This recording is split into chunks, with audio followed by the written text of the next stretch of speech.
Dalawa ni Ma'am P.E. Tanan ang set. Fried rice. Ano mo sa good? Katong lechon.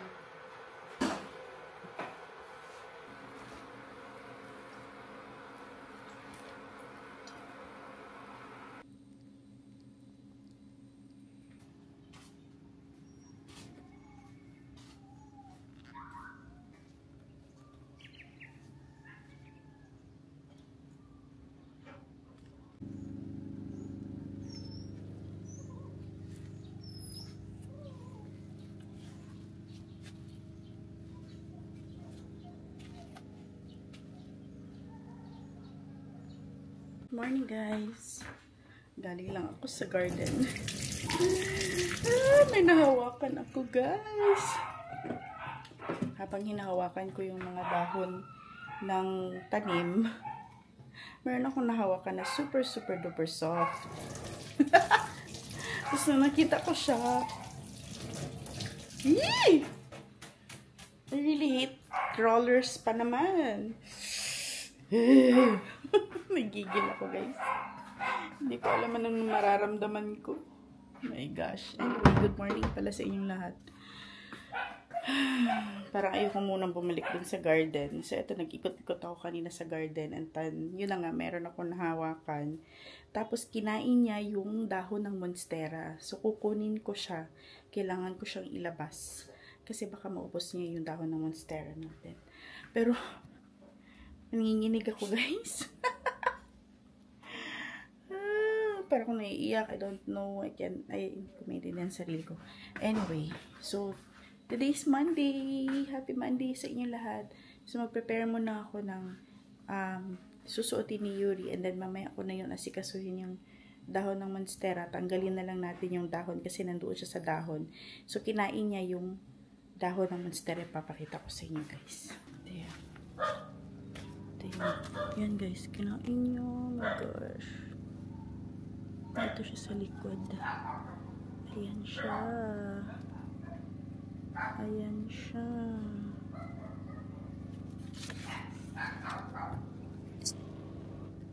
So, kailangan natin siyang kunin. Pero mamaya lang. Nanginig ako pag nakikita ko siya. Anyway, mag-plancha na muna ako ng damit ni Yuri.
This is my breakfast.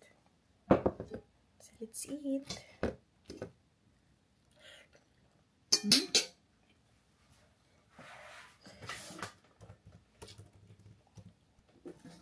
Edit pala ako ng vlog, guys. Meron akong na-post today.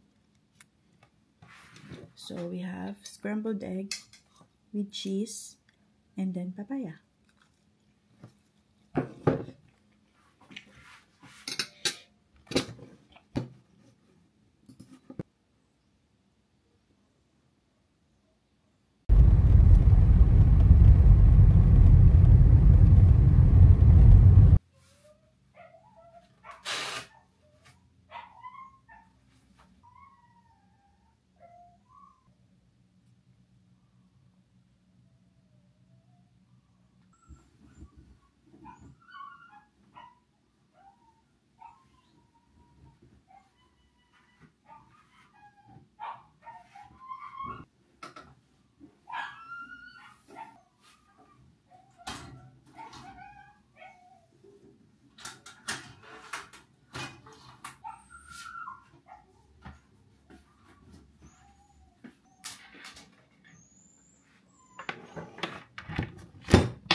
Hi, good morning.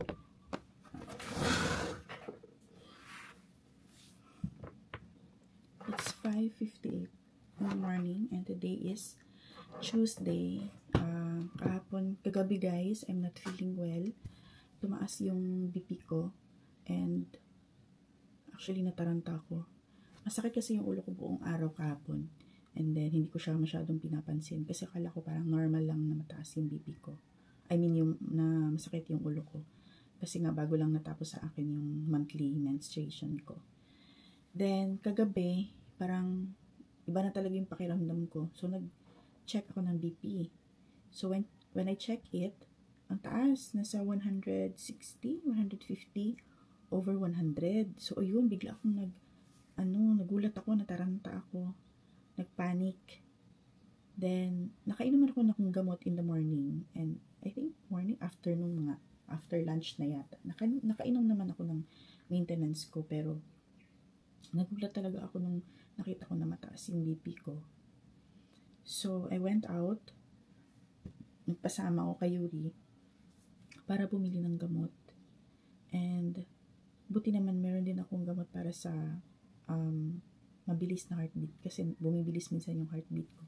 So, meron akong gamot para sa heartbeat.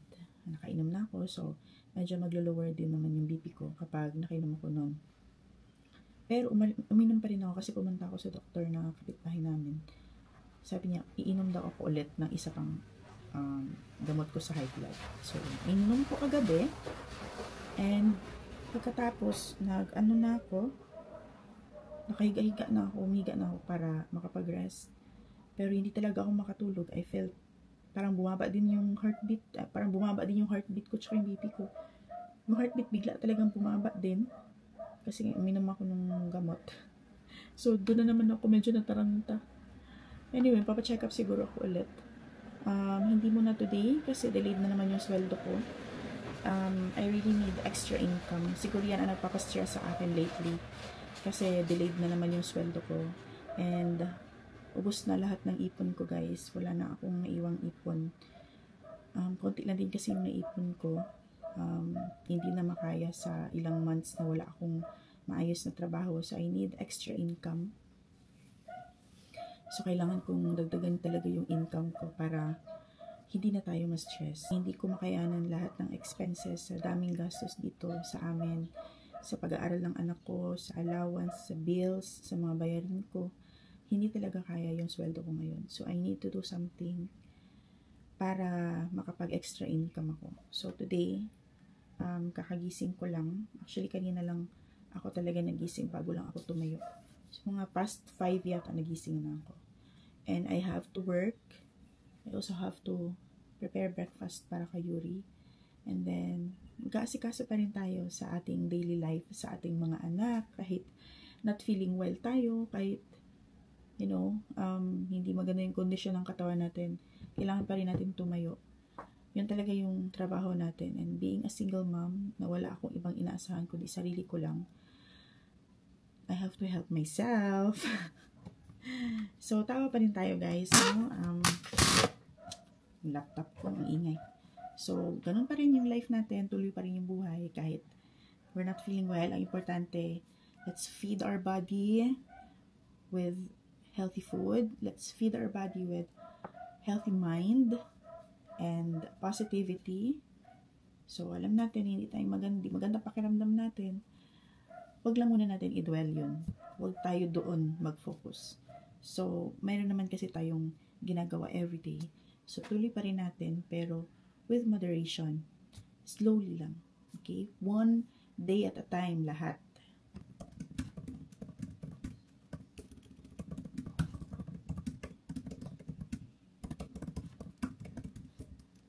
So, magluto muna ako ng breakfast ni Yuri, guys.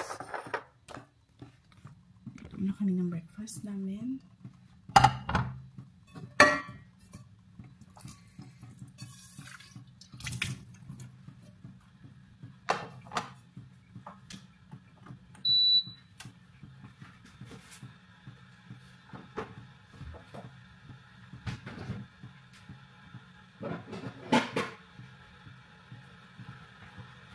You have sausage and egg.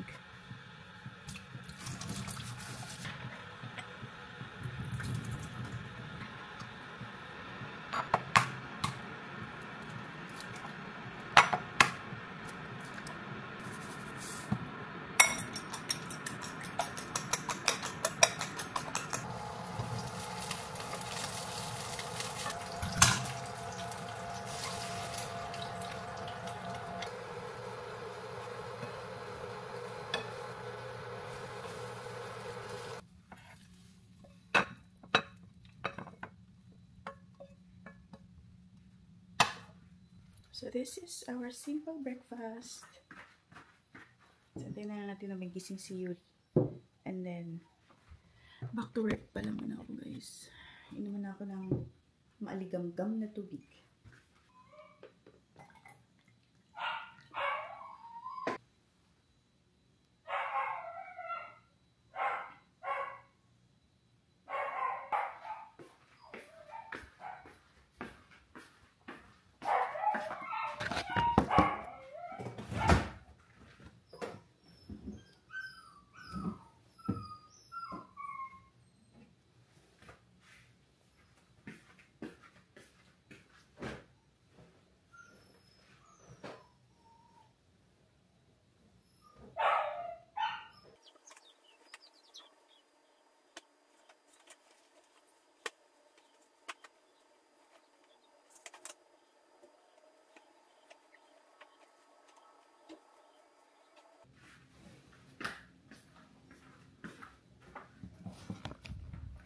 Mag-PE daw si Yuri ngayon. So,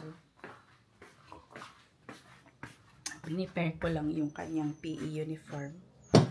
Hindi ako magpa-plancha ng uniform kasi hindi naman niya nasuot kahapon yung PE niya. Pero naka school uniform siya kahapon. Since may activity kasi sila sa school, nagdala siya ng PE uniform. So, yun ang nilabhan ko kagabi.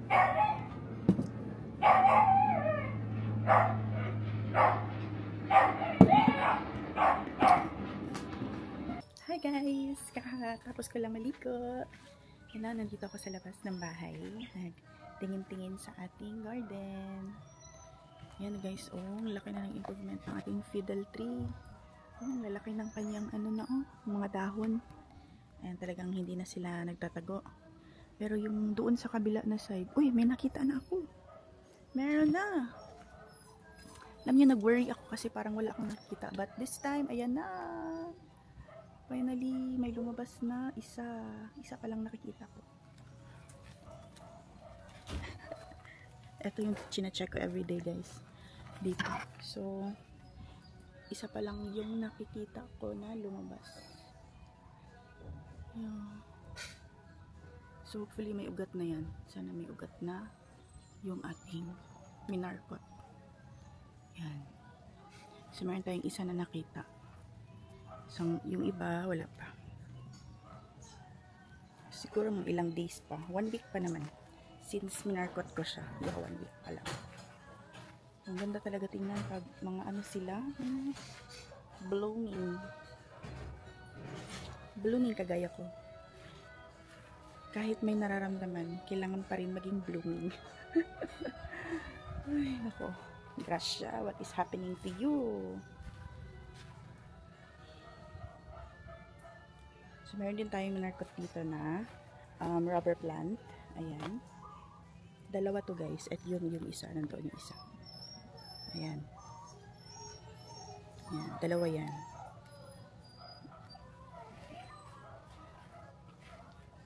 So, yung pinagkakaabalahan ko lately is yung garden, yung bahay. Na kailangan ng linis ng bahay, arrange, reset talaga. Wow.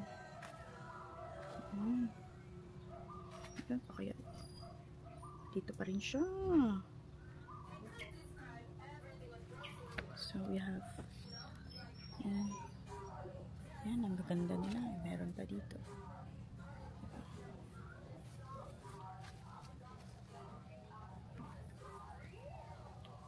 Ulan, lagi kasing umuulan ngayon. I mean, lately guys, kaya hindi na rin ako nagdidilig. Kasi pag umuulan, sobrang tubig din naman yung nakukuha nila. Ito, ang laki na dito, sobrang. Nakikinig pala ako ng music guys, kasi feeling ko kapag hindi ako nakikinig ng music, yung mga pinapakinggan ko, feeling ko yung heartbeat ang naririnig ko, yung sarili ko, yung sakit ko, yung nararamdaman ko, yung naririnig ko. So, kailangan ko makinig ng music, kailangan ko may kausap talaga. So, ito yung ginagawa ko ngayon. I'm helping myself. Kasi wala naman tutulong sa akin guys, kundi sarili ko lang. No one can really help me sa sitwasyon nito. May bird na dumaan. Kaya, tutulungan ko yung sarili ko na maging okay ako.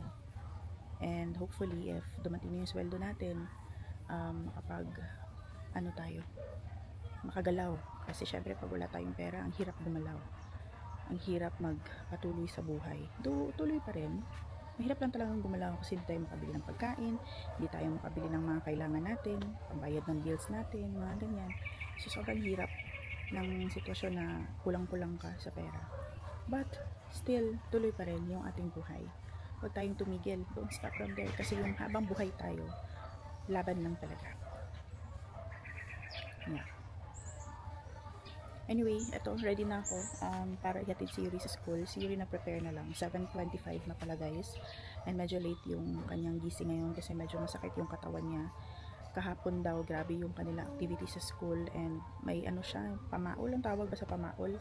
May sakit, mas sakit yung mga kasukasuan niya. Pero dahil doon sa activity nila, tag-war yata sila. Anyway, kawawa. Pero sige lang, part of part of the journey talaga yan. Lalo na pag nasa eskwelahan tayo. So laban lang tayo, walang titigil hanggang buhay, habang buhay. May pag-asa.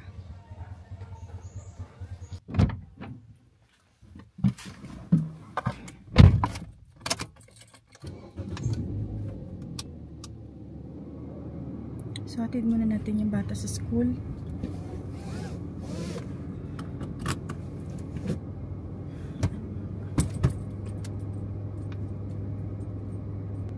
Muscle aches. Meron pala siyang muscle aches. Yun pala yung pamaol niya guys.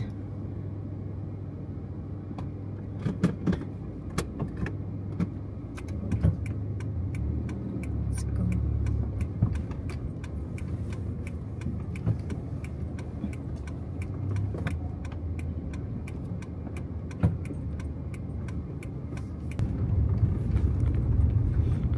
Full day gyapon na rin.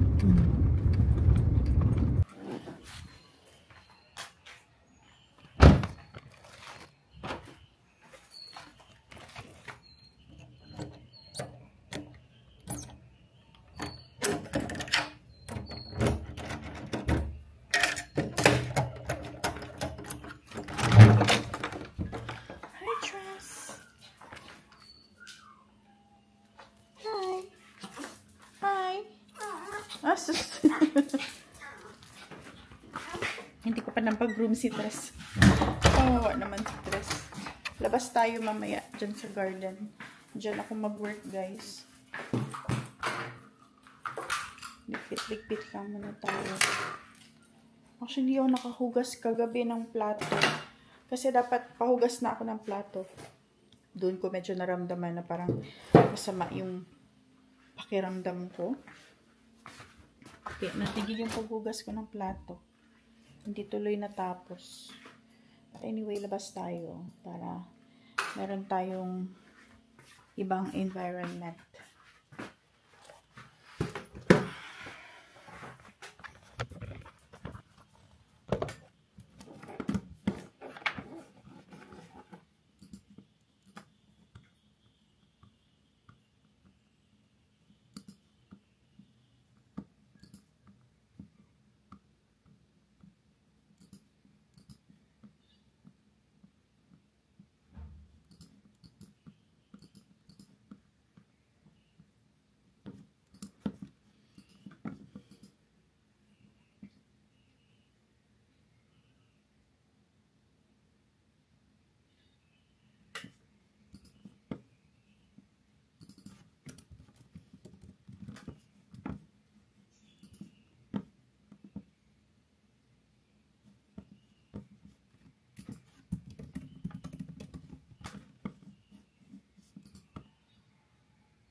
Hindi ako makatrabaho doon sa labas kasi gusto ko gumagamit ako ng mouse.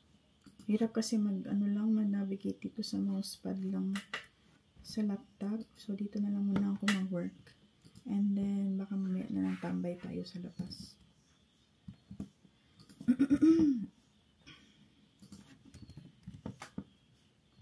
Let's eat watermelon. So, binigay ito ng kapitbahay din namin, guys. Hindi ko na siya ikakat. Ganito na lang pagkakain.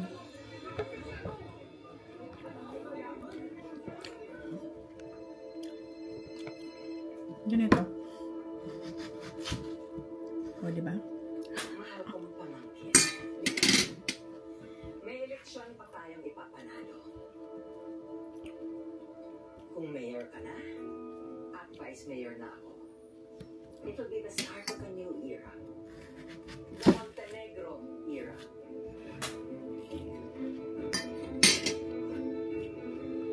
Kung makapaniwala na ginawa sa akin pa ito. Nanad ako ng tanggol, guys. Matagal ko nang siya nagsinungaling sa akin. For a long while, akala ko ako lang tanging Montenegro.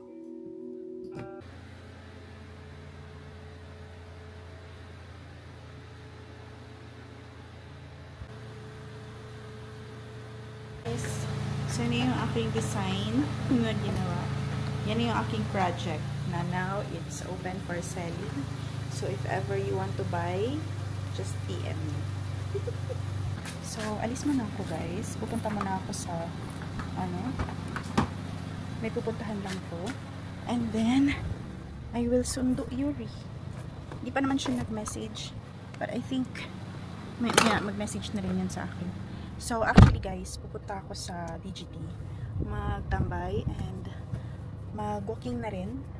Kasi ang tagal ko hindi nakapag-walking. So parang lang, ilang steps na walk lang para medyo makapag-isip at makapag-muni-muni doon. And isip ko lang na umalis, lumabas ng bahay kasi parang na ano na talaga ako dito sa loob. Yung feeling ko na nakakulong ako sa isang hawla na free ka naman lumabas, pero nasa moment ako ng life ko ngayon na hindi ko alam kung anong gagawin ko. So mag-usap tayo guys. Karoon ako ng pagkakataon ngayon doon sa DGT.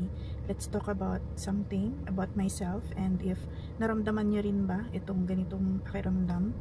And I know I'm 40 but I'm 42, pero parang nagkaroon ako ng midlife crisis ngayon. Yun ang term, parang midlife crisis.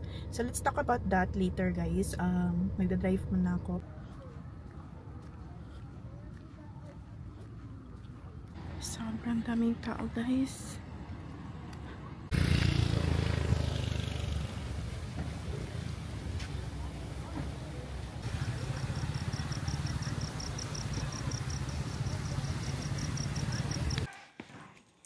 Hello guys. Eto, nakapwesto na talaga tayo dito.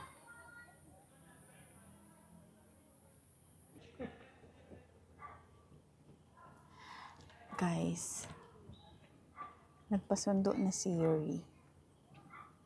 So, I have to leave. So, eto. Nag-research ako guys. So, yung palang nararamdaman ko lately is about midlife crisis. So, this is a period of emotional, psychological, or identity turmoil that some people experience typically between the ages of 35 and 55, although it can happen earlier or later. It's often triggered by the realization that life is moving quickly and certain dreams, goals, or potentials may not have been fulfilled. So, yun pala yun. Kasi yung mga signs dito guys, relate talaga ako. Ito feeling stuck, lost, or unfulfilled. Questioning life choices, career, marriage goals, regret about the past, or fear of the future. Sudden urge to change lifestyle. Desire to look younger or recapture youth. Parang wala ako dyan. Kasi okay lang naman ako sa itsura ko ngayon. Mood changes, sadness, restlessness, irritability, comparing your life to others, and feeling behind. Yun talaga. Yun ang nararamdaman ko ngayon. So, what triggers it? Sabi dito, aging or physical changes, children growing up and leaving home. Well, hindi naman si Yuri leaving home, pero he's already growing up and parang hindi niya na ako laging hinahanap. Parang iba-iba na kami ng ginagawa, iba-iba kami ng gusto. So, hindi ko din naman siya mapilit na sumama sa akin kung saan ako gusto pumunta, ganyan. So, parang dahan-dahan na siyang humiwalay sa akin. So, isa din yan sa nakapatrigger sa akin ngayon. So, losing a loved one, wala namang namatay sa amin recently. Simba ko palayo. Health issues or diagnosis. Itong health issues, guys, yan ang isa sa reason bakit medyo nahirapan ako maghanap talaga ng client ngayon, lalo na graveyard, kasi ayoko magkaroon ng problema talaga sa health ko. So, yun nga, fear pagdating sa health. Ayoko magkasakit ako. Kaya, parang iniiwasan ko na matulog ng late night. Then, job loss or career stagnation. So, ito yun. Yun ang pinaka main culprit talaga bakit ako nagkaroon ng midlife crisis ngayon. Kasi, medyo bumaba yung work ko. Though, hindi naman ako nawala ng work, pero lumiit yung sweldo ko. And, it's not sustainable talaga. Lalo na sa mga daily needs namin ng anak ko. Tapos, divorce or relationship problems, wala naman ako niyan. So, wala akong problem pagdating dyan. So, eto naman, sabi nila, is it bad ba daw? Not necessarily. It can be painful, but it's also an opportunity to reevaluate your priorities, rediscover yourself, and make meaningful changes. Some people experience growth, renewal, or even the most authentic version of themselves after going through it. So, healthy ways to cope. Ito yung dapat gawin. Talk to a friend or therapist. Well, I can talk to a friend, pero therapist medyo hindi pa naman, okay pa naman. I think kaya ko pa naman siguro. So, reflect through journaling or creative outlets. So, ito yung ginagawa ko lately. Nag-journal ako, gumagawa ako ngayon ng vision board ko. Actually, first ko itong gagawin na gumawa ng vision board kasi never ko pa talaga siya na-experience before. And then, nag-research din ako kung anong ilalagay ko sa vision board ko. But, ano talaga siya? Yung parang, interesting masyado. So, ito yung aking lalagyan ng vision board ko. Ito yung magiging vision board ko. So, magpiprint lang ako ng mga ilalagay ko dito. So, everyday, ilalagay ko siya somewhere na madali makita na parang it will just remind me, huy, may goal ka. Ito yung vision board mo, kailangan magawa mo yung goal mo para ma-accomplish mo talaga yung mga gusto mo sa buhay. So, set new realistic goals. So, yun. Gagawa ako ng vision board para makapag-reflect talaga kung anong gagawin ko sa buhay ko. So, practice self-care and mindfulness. So, syempre, kailangan alagaan talaga natin yung sarili natin and make sure na healthy tayo.